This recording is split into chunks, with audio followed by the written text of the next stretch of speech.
Hello mga mima ko!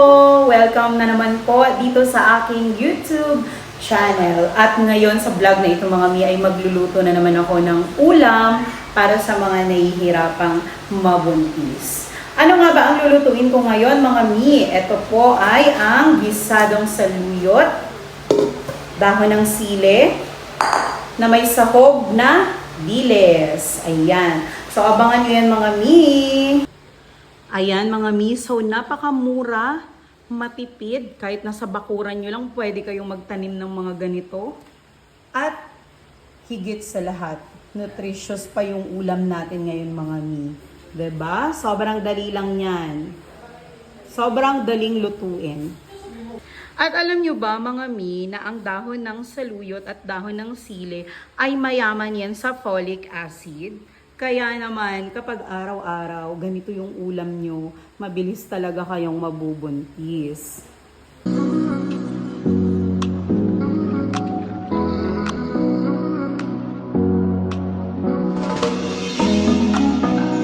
So, ang una nating gagawin, syempre lalagyan natin ng oil. Pero mga mi, konting oil lang ha, huwag masyadong maraming mantika. So, first, kapag mainit na yung mantika, lagyan nyo na po yung bawang.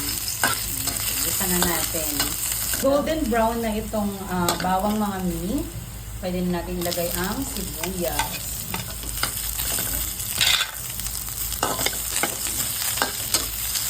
Ito konti natin ilagay. At dahil golden brown na ang sibuyas at bawang, pwede na natin ilagay ang dahon ng sili.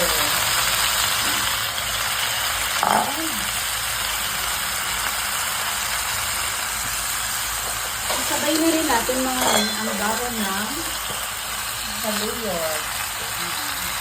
Kapag sama nyo na yung mga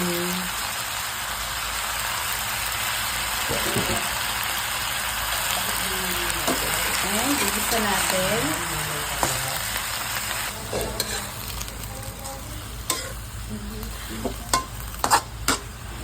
So, syempre, lumambot na yung dahon.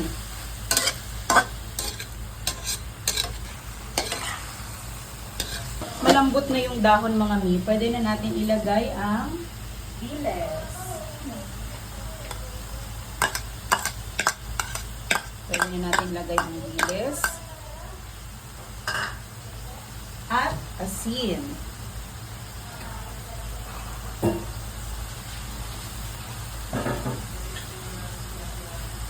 Sabay na natin yung asin mga mi. Lagyan na natin ng asin. Konting asin lang mga mima. Siyempre, halo natin.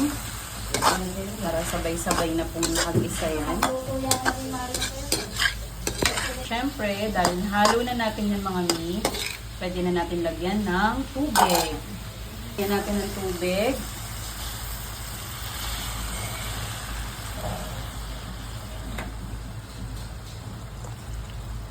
Kailangan may pagkasabaw na mga mi.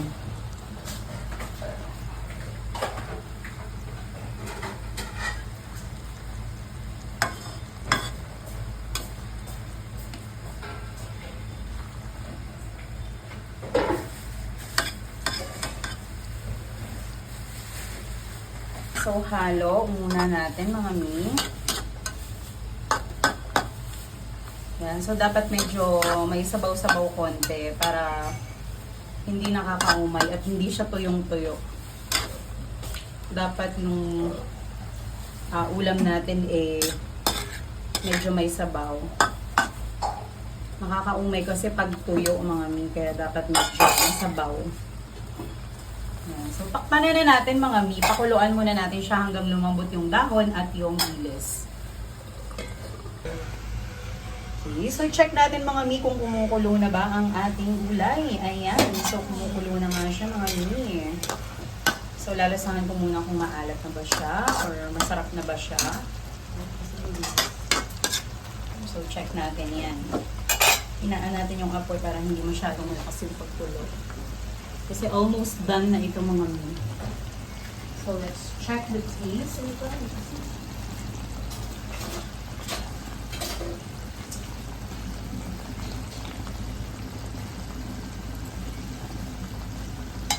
Okay. So, dagdagan natin ang asin mga mi.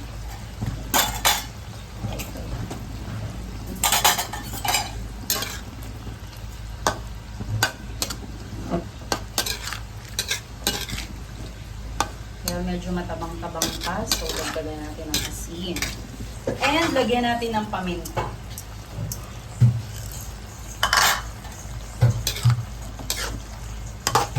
Okay, lagyan natin ng magic syrup.